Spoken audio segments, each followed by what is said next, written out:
Hello, I'm Elaine, and I'm so tired. I definitely don't have the worst problem you've seen here. I have both parents, lots of friends, I'm healthy. So what's the big deal, you would ask?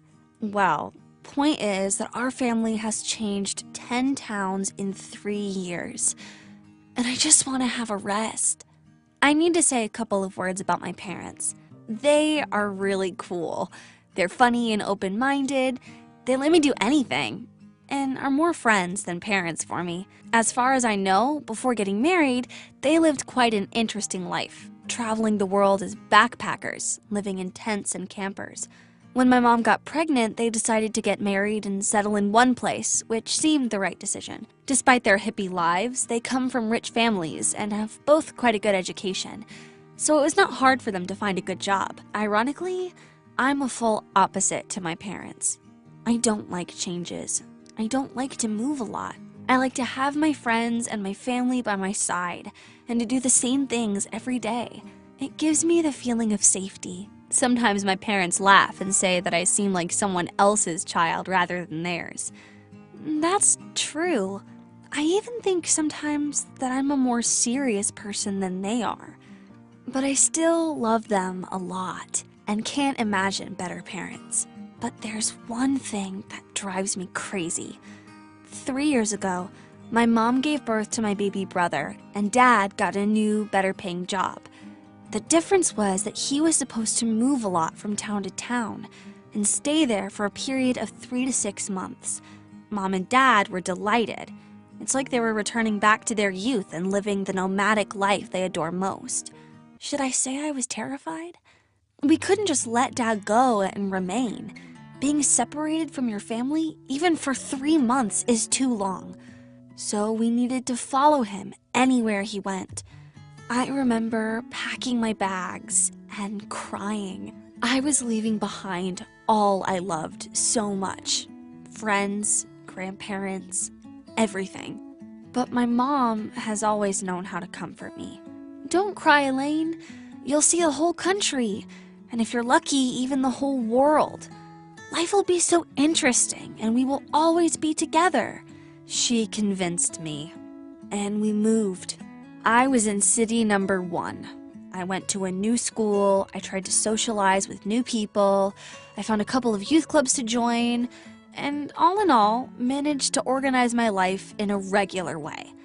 As soon as I started enjoying it, ta-da, we're moving. I'm crying.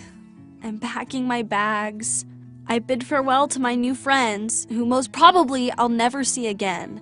And I go to city number 2, where I go to a new school, try to socialize with new people, youth clubs, regular life, enjoying, removing, crying, packing my bags. City number 3, new school, etc., etc. Any child would come apart, let alone a home bird like me. First, I tried to do my best to adapt. Then I was desperate to leave. Then I became passive, and at some point didn't even bother to talk to people in a new school. They'd be temporary for me anyway. Obviously, my marks went down.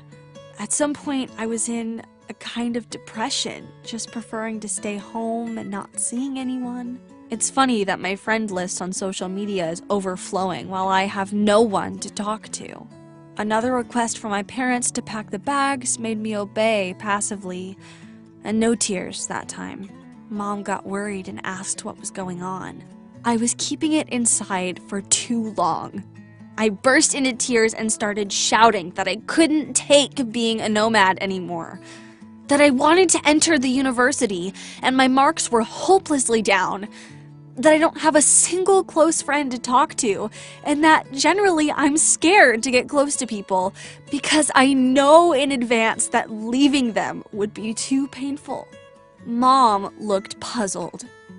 Can you imagine that it didn't occur to my parents that I could be unhappy?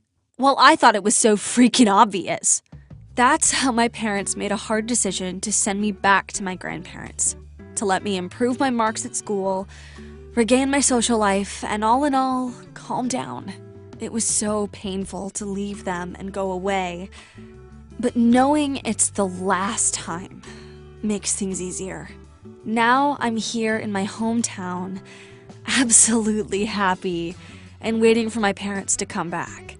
After all, this way's better for everyone, even if I am missing them a lot. The only thing I regret is that I didn't speak up earlier, because I lost 3 years suffering instead of just talking to my parents and finding a compromise. I think mine is a specific problem, so please leave a comment if you think there was some other solution. Subscribe to the channel if you want to hear more stories like mine.